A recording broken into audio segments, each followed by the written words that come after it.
என்னதான் வேலை வீடுன்னு இருந்தாலும் காலையில சாப்பாடு ரொம்ப முக்கியம்பா. தமிழகத்தின் பசி தீர்த்த தாயின் வழியில் மீண்டும் மாநிலம் முழுவதும் அம்மா உணவகங்கள். வாக்களிப்பீர் இரட்டை இலைக்கு. இனிமே கண்ணை மூடிட்டு கடலை எண்ணெய் வாங்கலாம். ஏன்னா மந்த்ரா கடலை எண்ணெய் இதயத்தின் தயாரிப்பு. வறுக்க பொரிக்க ஏன் எல்லா சமையலுக்கும் மந்த்ரா தான். மந்த்ரா கடலை எண்ணெய் அபார ருசி, ஆரோக்கியமான உடல் நலம். மதச்சார்பற்ற சமூக நீதி கொள்கை தானே நம்மளுடைய கொள்கை. அதுல இருந்து மாறவே போறதில்ல. 100% நீங்க உங்க விஜய இந்த விஷயத்துல நீங்க நம்பலாம்.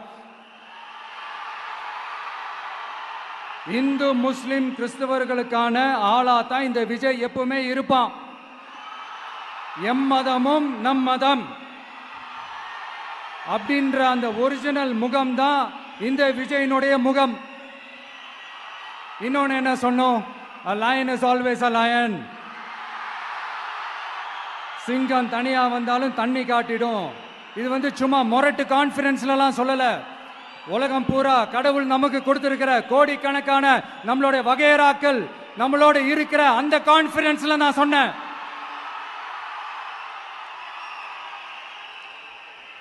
அதனால இந்த விஜய் ஒன்னு சொன்னானா அதுல இருந்து மாறவே மாட்டான். சும்மா இந்த ஸ்டாலின் சார் மாதிரி எல்லாம் கிடையாது.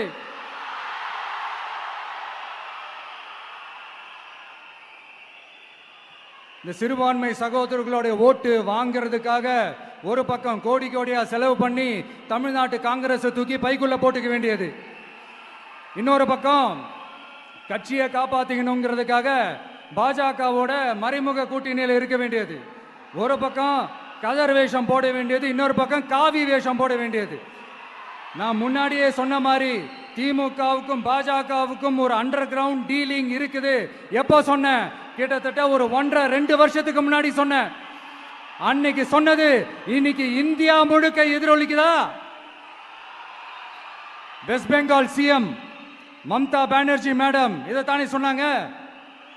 இன்ஃபேக்ட் ஸ்டாலின் சார் பேரை மென்ஷன் பண்ணி அந்த குற்றச்சாட்டை சொன்னாங்க. இதுக்கு என்ன சார் பதில் வச்சு சொல்ல போறீங்க? ஸ்டாலின் சார் மக்கள் கிட்ட மாட்டிக்கிட்டு முழிக்கிறாரு. இந்த தேர்தலில் திமுக தோக்க போறது உறுதி.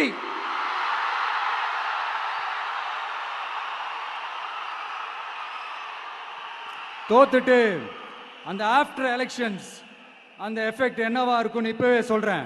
கட்சியை காப்பாத்திக்கணும்ல, ஏகப்பட்ட கேஸ் எல்லாம் இருக்குதுல்ல, லஞ்ச கேஸ், ஊழல் கேஸ், திருட்டு கேஸ், அவங்க குடும்பத்து மேல, மினிஸ்டர்ஸ் மேல எல்லாத்தையும் காப்பாத்திக்கணும்ல. போய் மோடி அவர்கள் காலையும் அமித்ஷா அவர்கள் காலையும் திமுக விழுதா இல்லையான்னு பாருங்க.